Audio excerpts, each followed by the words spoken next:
तो हेलो दोस्तों, कैसे हैं आप लोग। मैं हूं अंकुर और स्वागत है आपका मेरे और आपके अपने चैनल कॉमिक बुक गाय पर। दोस्तों, आज की वीडियो में हम ड्रैगन बॉल हकाई की स्टोरी को कंटिन्यू करने वाले हैं और आज की वीडियो में हम देखेंगे बीरस की स्टोरी। दोस्तों, ड्रैगन बॉल हकाई की बहुत ही अमेजिंग स्टोरी को लिखा है हकाई इंग्लिश ने और उनसे जुड़े लिंक मैंने नीचे डिस्क्रिप्शन में दे दिए हैं, तो जाइए और उन्हें अपना पूरा सपोर्ट दिखाइए। दोस्तों, आज की वीडियो शुरू करने से पहले आप सभी से एक छोटी सी रिक्वेस्ट, अगर आपको आज की वीडियो अच्छी लगे तो वीडियो को लाइक करना बिल्कुल मत भूलिएगा और वीडियो को अपने दोस्तों के साथ शेयर भी जरूर कीजिएगा।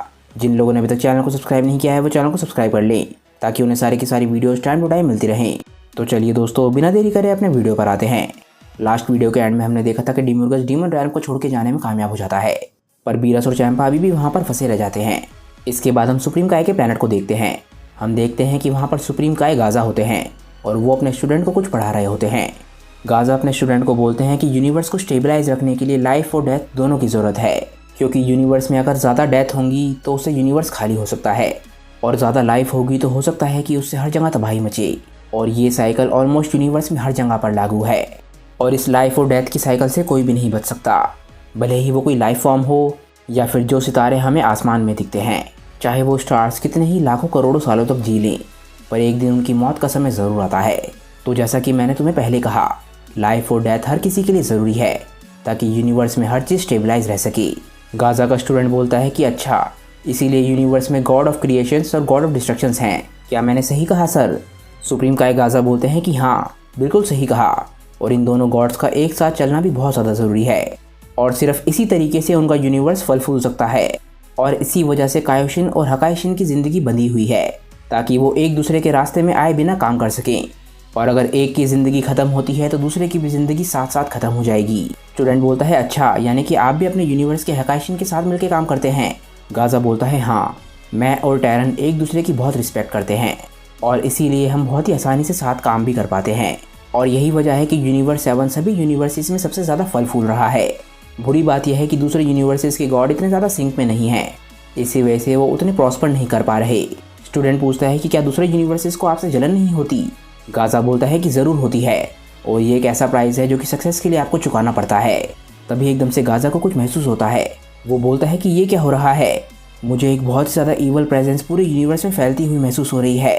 तभी हम देखते हैं कि वहाँ पर अचानक से ही कोई पहुँच जाता है और ये होता है डीमन लॉर्ड डिमोर्गस। गाजा बोलता है डिमोर्गस, इस सब का क्या मतलब है? आखिर तुम इस दुनिया में क्या कर रहे हो? डिमोर्गस वहाँ पर आते ही बोलता है कि आखिरकार मुझे वहाँ से निकलने की ताकत मिल ही गई। डिमोर्गस बोलता है कि मॉडल्स की दुनिया की एनर्जी इतनी ज़्यादा क्लीन है कि वो तुम्हें उल्लू बना सकती है, मुझे पता ही नहीं था कि मैं कहाँ पहुँच गया। गाजा हैरानी से डिमोर्गस से पूछता है कि डिमोर्गस, क्या तुम सच बोल रहे हो? क्या तुमने दोनों दुनिया के बीच का बैरियर सच में तोड़ दिया है? ये तो नामुमकिन है, मैं यानी कि गॉड ऑफ क्रिएशन भी ऐसा नहीं कर सकता, और हमारे यूनिवर्स में गॉड ऑफ डिस्ट्रक्शन के बाद मैं सबसे ज़्यादा ताकतवर हूँ। डिमोर्गस बोलता है कि सही कहा, तुम पहले ताकतवर थे पर अब मैं तुमसे बेहतर हूँ, इसीलिए मैं तुम्हें यहाँ पर मारने आया हूँ। गाजा काफ़ी परेशान होने लग जाता है।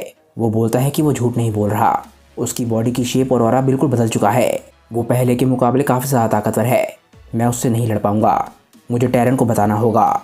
डिमोर्गस एकदम से स्माइल करता है और बोलता है कि मुझे लगता है कि तुम टैरन के पास जाने के बारे में सोच रहे हो, पर अगर मैं तुम्हारी जगह पर होता तो ऐसा नहीं करता। जैसा कि तुम जानते हो कि हमारी जितनी ताकत वाले लोग एक ही झटके में किसी भी प्लैनेट को तबाह कर सकते हैं। गाजा बोलता है कि इससे तुम्हारा क्या मतलब है? यहाँ पर सिर्फ मैं और रो हैं, अगर तुम इस प्लैनेट को डिस्ट्रॉय भी कर देते हो तो मैं इसे रीबिल्ड कर सकता हूँ, भले ही सेक्रेट प्लैनेट के जाने की वजह से मुझे बहुत ज़्यादा दुख होगा। डिमोर्गस बोलता है कि पर मैंने तो इस प्लैनेट को तबाह करने के बारे में तो कुछ कहा ही नहीं, मैं तो सोच रहा था कि मुझे अपने होम प्लैनेट पर जाना चाहिए, मैं वहाँ पर जाकर अपने पुराने दोस्तों से मिलना चाहता हूँ, तुम इस बारे में क्या कहते हो? गाजा बोलता है क्या? इसके बाद हम एक प्लैनेट को देखते हैं, इसका नाम होता है हाइशिन प्लैनेट। ये वो प्लैनेट है जहाँ पर सारे कायोस और कायोशिन्स का जन्म होता है। इसके बाद हम इस प्लैनेट के अंदर जाते हैं और एक पेड़ को देखते हैं। ये वही पेड़ है जहाँ पर गोल्डन फ्रूट्स लगते हैं और जिससे कायोस और मकायोस का जन्म होता है, और उस पेड़ के नीचे काफ़ी सारे कायस की ट्रेनिंग चल रही होती है, और वहीं पर हम कायोशिन्स की बिल्डिंग को देखते हैं। गाजा डिमोर्गस से बोलता है कि मुझे विश्वास नहीं होता, तुम अपनी रेस और अपने होम प्लैनेट को तबाह करना चाहते हो? डिमोर्गस बोलता है कि तुम्हें क्या लगता है कि मैं कौन हूँ? मैं हूँ सुप्रीम डीमन किंग, तुम्हें क्या लगा था कि मैं तुम्हारी तरह नरम दिल होऊंगा? मुझे अपनी पूरी रेस को तबाह करने में ज़रा से भी दिक्कत नहीं है और मुझे उनके लिए कुछ भी महसूस नहीं होगा, ना ही उस पेड़ को तबाह करते हुए जिस पेड़ पे मेरा जन्म हुआ था। पर सोचो कितना बुरा होगा अगर सभी शिनजिन और काइजू ट्रीज़ का एक साथ खात्मा हो जाए कायोशिन प्लैनेट के साथ। अभी जो भी कायोशिन्स और कायोस बनने के लिए ट्रेनिंग ले रहे हैं वो सभी एक साथ मारे जाएंगे और इसके बाद किसी का भी जन्म नहीं होगा। यानी कि गॉड्स की अगली जनरेशन जन्म ही नहीं लेगी। कितनी बुरी बात होगी। गाज़ा समझ जाता है कि डिमोर्गस क्या बोलना चाहता है। वो बोलता है, रो मुझे तुम्हारी मदद की ज़रूरत है, जल्दी से काय का इस्तेमाल करो और लॉर्ड टैरन को यहाँ पर लेकर आओ। तब तक मैं इसे रोकने की कोशिश करता हूँ, तो जल्दी जाओ। रो बहुत ज़्यादा घबरा जाता है। वो बोलता है, पर सर मैंने अभी वो टेक्निक मास्टर नहीं करी है। डिमोर्गस एकदम से एक अटैक करता है और बोलता है कि तुम्हें क्या लगता है कि मैं यहाँ से तुम्हें इतनी आसानी से जाने दूंगा। ये अटैक रो की तरफ बढ़ने लग जाता है और वो डर के मारे हिल भी नहीं पाता। ये अटैक बिल्कुल रो के नज़दीक पहुँच जाता है और ऐसा लगता है कि ये उससे टकरा जाएगा। हम देखते हैं कि गाज़ा अचानक से ही बीच में आ जाता है और डिमोर्गस के अटैक को डिफ्लेक्ट कर देता है। वो बोलता है, रो जल्दी से यहाँ से जाओ। रो एकदम से काय टेक्निक का इस्तेमाल करता है और हम देखते हैं कि वो स्पेस में पहुँच जाता है। वो अभी टैरन के प्लेनेट तक नहीं पहुँचा है। वो बहुत ज़्यादा घबराने लग जाता है और अपने दिमाग पे जोर लगा के सोचने लग जाता है कि वो इस वक्त कहाँ पर है। दूसरी तरफ डिमोर्गस और गाज़ा की लड़ाई शुरू हो जाती है और वो दोनों एक दूसरे पर लाते और घुसे बरसा रहे होते हैं। गाज़ा डिमोर्गस को पूरी टक्कर दे रहा होता है, पर ये लड़ाई उसके लिए काफ़ी ज़्यादा भारी है। हम देखते हैं कि डिमोर्गस उस पर हावी होने लग जाता है और लगातार उसे पंचेस मारता है। गाज़ा काफ़ी सारे अटैक्स को डॉज करने में कामयाब हो जाता है, पर डिमोर्गस एकदम से उसके पेट में बहुत ही ज़बरदस्त पंच मारता है और गाज़ा के मुंह से खून निकल जाता है। गाज़ा अचानक से ही डिमोर्गस के हाथ को पकड़ लेता है और एकदम से अपने हाथ में एक तलवार बना लेता है। पर इससे पहले कि गाज़ा अपना अटैक शूट कर पाए, हम देखते हैं कि डिमोर्गस अपने मुंह से आग छोड़ देता है।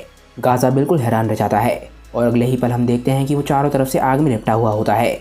वो ज़मीन पर जाके गिरने लग जाता है, पर तभी वो एकदम से अपनी एनर्जी को रिलीज़ करता है। वो काफ़ी बुरी तरीके से घायल हो चुका है, पर वो अभी भी लड़ सकता है। डिमोर्गस इसके बाद गाज़ा की तरफ बढ़ता है और वो एकदम से अपने हाथ में एक त्रिशूल बना लेता है। डिमोर्गस बोलता है कि लगता है ये वही फेमस जी स्वॉर्ड है जिसकी देखभाल कायोशियंस कई जनरेशन से कर रहे हैं। तुम काफ़ी तेज़ हो, सच में तुम काफ़ी स्किलफुल गॉड हो, पर जैसा कि तुम देख सकते हो मेरे पास भी अपने खिलौने हैं। डिमोर्गस इसके बाद गाज़ा पे हावी होने लग जाता है, पर तभी हम देखते हैं कि गाज़ा कुछ करता है। अचानक से ही दोनों के अटैक्स टकराते हैं और हम देखते हैं कि गाज़ा एकदम से जाके ज़मीन पर गिरता है। गाज़ा खुद को जैसे ही संभालता है, हम देखते हैं कि डिमोर्गस का ट्राइडेंट एकदम से उसकी तरफ आता है और गाज़ा एकदम से अपनी टेक्निक का इस्तेमाल करता है। वो अपने चारों तरफ एक शील्ड बना लेता है जिससे वो डिमोर्गस के अटैक से बच जाता है। डिमोर्गस एकदम से कुछ बोलता है और वो महसूस करता है कि उसके पीछे कोई आ रहा है। हम देखते हैं कि ये गाज़ा था। वो एकदम से अपनी तलवार से डिमोर्गस को काटने की कोशिश करता है, पर डिमोर्गस एकदम से वहाँ से टेलीपोर्ट कर जाता है और वापस से टेलीपोर्ट करके एकदम से गाज़ा के पीछे आ जाता है। वो गाज़ा पे अटैक करता है, पर गाज़ा किसी तरीके की शील्ड बना के अपने आप को बचा लेता है। डिमोर्गस एकदम से हंसता है और बोलता है कि तुम कितने बेवकूफ़ हो, तुम खुद को भी बचा सकते थे अगर तुम्हें उस फालतू के प्लेनेट और उस पर रह रहे लोगों की इतनी ज़्यादा फिक्र ना होती। गाज़ा बोलता है कि मैंने एक बहुत ही लंबी ज़िंदगी जी है, मैं अपने सामने यंगस्टर्स को मरने नहीं दे सकता। मैं अपने डर की वजह से अगली जनरेशन को खतरे में नहीं डाल सकता। मैं इस यूनिवर्स का गॉड हूँ और इस यूनिवर्स में जो भी है उसको बचाना मेरी जिम्मेदारी है। डिमोर्गस बोलता है कि बेकार की बात है, मैं सिर्फ इसकी फ़िक्र करता हूँ कि कौन जिंदा रहेगा और कौन मरेगा, और तुम मरने वाले हो। इसके बाद हम यूनिवर्स 7 के गॉड ऑफ डिस्ट्रक्शन के प्लैनेट पर आते हैं और हम देखते हैं कि वीस और टैरन वहाँ पर होते हैं। टैरन को अचानक से ही कुछ महसूस होता है। वो बोलता है, वीस क्या तुम्हें वो महसूस हुआ? वीस बोलता है, लॉर्ड टैरन, लगता है मॉर्टल और मकाई वर्ल्ड के बीच में जो बैरियर था वो किसी वजह से टूट गया है और डीमंस हमारी दुनिया में आने लगे हैं। टैरन एकदम से खड़ा हो जाता है और बोलता है, क्या? आखिर ये कैसे हो गया? तभी हम देखते हैं कि वहाँ पर कोई पहुँच जाता है और ये होता है रो। वो बोलता है कि मैंने कर दिखाया। वो बोलता है, सर प्लीज़ मेरी मदद कीजिए, मास्टर गाज़ा पर अटैक हुआ है, वो भी हमारे यूनिवर्स के मकायोशियन से। लॉर्ड टैरन बोलते हैं, क्या? डिमोर्गस, मैं उसे ख़त्म कर दूंगा, मुझे जल्दी से वहाँ पर लेकर चलो। हम देखते हैं कि गाज़ा की तलवार लड़ते लड़ते गिर जाती है और गाज़ा ज़मीन से आके टकराता है। हम देखते हैं कि उसकी हालत काफ़ी ज़्यादा ख़राब हो चुकी होती है। वो बोलता है कि आखिर रो कहाँ पर रह गया, अब मैं यहाँ से आगे नहीं लड़ सकता। तभी हम देखते हैं कि डिमोर्गस भी ज़मीन पर आता है। वो बोलता है, गाज़ा सच में तुमने मुझे सरप्राइज़ कर दिया, मेरी ताकत तुमसे कहीं ज़्यादा थी, पर फिर भी तुमने काफ़ी लंबे समय तक मेरे साथ लड़ाई करी, यहाँ तक कि अगर मैंने अपना थोड़ा सा भी डिफेंस डाउन किया होता तो तुम मुझे मार देते। तुम सच में एक बहुत ही कमाल के फाइटर हो। हम देखते हैं कि डिमोर्गस एकदम से अपने हाथ में एक तलवार बनाता है और इस तलवार से वो गाज़ा को बस मारने ही वाला था। वो बोलता है, गाज़ा ऐसा लगता है कि अब तुम अपनी लिमिट पर हो और अपने आप को बचा नहीं सकते, तो तुम्हारा मरने का समय आ गया है। जैसे ही वो अपनी तलवार चला रहा होता है, हम देखते हैं कि अचानक से उसकी तलवार को आके कोई रोक लेता है। वो बोलता है, नहीं, ऐसा नहीं हो सकता। हम देखते हैं कि ये कोई और नहीं, लॉर्ड टैरन है। लॉर्ड टैरन बोलते हैं, डिमोर्गस तुम्हारी पार्टी ख़त्म हो गई। वीस और रो दूर से इस फाइट को देख रहे होते हैं और हम देखते हैं कि लॉर्ड टैरन डिमोर्गस की तलवार को तोड़ देते हैं। लॉर्ड टैरन एकदम से अपने हाथ को डिमोर्गस के आगे करते हैं और हकाई बोलते हैं। वो बोलते हैं, डिमोर्गस तुमने हमें बस मार ही दिया था, तुम्हें शर्म आनी चाहिए। अब समय आ गया है कि तुम गायब हो जाओ। पर लॉर्ड टेरन के हकाए बोलने के बाद भी डेमियोर्गस गायब नहीं होता। वो बोलते हैं कि ये क्या, मुझे कुछ समझ नहीं आ रहा। और अचानक से ही उन्हें कुछ महसूस होता है। वो पीछे मुड़ के देखते हैं और हैरान रह जाते हैं। हम देखते हैं कि गाजा के शरीर में ट्राइडेंट घुसा हुआ होता है। डेमियोर्गस ने बहुत ही चालाकी से पीछे से गाजा पे अटैक कर दिया। क्रो को विश्वास नहीं हो रहा होता कि उसके मास्टर मारे जा रहे हैं। गाजा बोलता है ये वही ट्राइडेंट है जिसे मैंने शुरुआत में डॉज किया था। उसने ज़रूर इसे जानबूझकर छोड़ा होगा ताकि वो मुझ पर सरप्राइज अटैक कर सके। मैं उसके खिलाफ काफ़ी स्ट्रगल कर रहा था और अपने आप को बचाने की कोशिश कर रहा था, इसीलिए मैं उसके बारे में पूरी तरीके से भूल चुका था। टेरन प्लीज़ मुझे माफ़ कर देना। लॉर्ड टेरन भी ज़मीन पर गिर जाते हैं और डेमियोर्गस बोलता है कि तुम्हें क्या लगता है कि तुम किसके साथ डील कर रहे हो। मैं एक डीमन गॉड हूँ, लोगों को ट्रिक करना ये मेरी एक्सपर्टीज़ है। तुम्हें क्या लगा था मैं सेकंड प्लान्स बना के नहीं रखूँगा ताकि मेरे साथ कुछ बुरा ना हो। लॉर्ड टेरन बोलते हैं कि तुमने जो किया है उसकी कीमत तुम्हें चुकानी पड़ेगी। वीरस अभी भी जिंदा है और वो तुम्हें रोकेगा। डेमियोर्गस बोलता है वो बच्चा, तुम्हारी किस्मत ख़राब है। मेरी आज़ादी का असली कारण वही है। वो मुझे मज़ा चखाना चाहता था, इसीलिए वो मेरी दुनिया में मुझे चैलेंज करने के लिए आया। उसकी एनर्जी जिसमें प्योर इंटेंशंस नहीं थी, इसी वजह से आज मैं आज़ाद हुआ हूँ। लॉर्ड टेरन अब तक गायब होना शुरू हो चुके होते हैं। वो बोलते हैं कि मैं समझ गया, उसकी नासमझी की वजह से आखिरकार उसने गलत फैसला किया, पर उससे कोई फ़र्क नहीं पड़ता।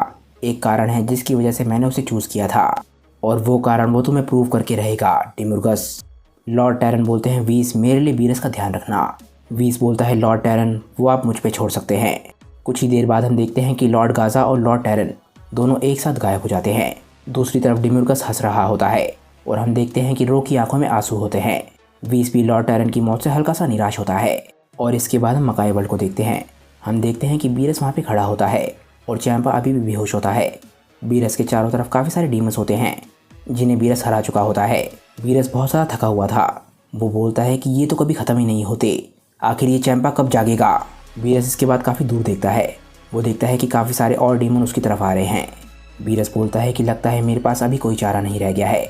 वो डीमन से लड़ने के लिए तैयार होता है, पर हम देखते हैं कि वीरस के चारों तरफ अचानक से एक शील्ड आ जाती है और सारे के सारे डीमन आके उससे टकराते हैं।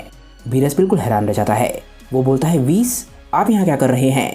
हम देखते हैं कि वीस के साथ रो भी होता है और उस शील्ड के अंदर चैंपा भी सेफ है। वीस आके एकदम से वीरस से बोलता है। वो बोलता है मिस्टर वीरस हमें कुछ बहुत ही इंपॉर्टेंट चीज़ों के बारे में बात करनी है। आखिरकार लॉर्ड टेरन के मारे जाने के बाद वीरस का गॉड ऑफ डिस्ट्रक्शन बनना तय है, पर उससे पहले वीरस को किस चीज़ का सामना करना पड़ेगा ये हम देखेंगे आने वाले चैप्टर्स में। क्योंकि दोस्तों आज की ये वीडियो यहीं पे ख़त्म हो जाती है। मुझे नीचे कमेंट करके बताइए कि आज की ये वीडियो आप लोगों को कैसी लगी। अगर आपको आज की वीडियो अच्छी लगी हो तो वीडियो को लाइक करना बिल्कुल मत भूलिएगा और वीडियो को अपने दोस्तों के साथ शेयर भी जरूर कीजिएगा। जिन लोगों ने अभी तक चैनल को सब्सक्राइब नहीं किया है वो चैनल को सब्सक्राइब कर लें ताकि उन्हें सारी की सारी वीडियोज़ टाइम टू टाइम मिलती रहें। तो चलिए दोस्तों आज की वीडियो के लिए बस इतना ही। मैं मिलता हूँ आप लोगों को अपनी नेक्स्ट वीडियो के साथ। तब तक के लिए बाय दोस्तों और थैंक्स फॉर वॉचिंग।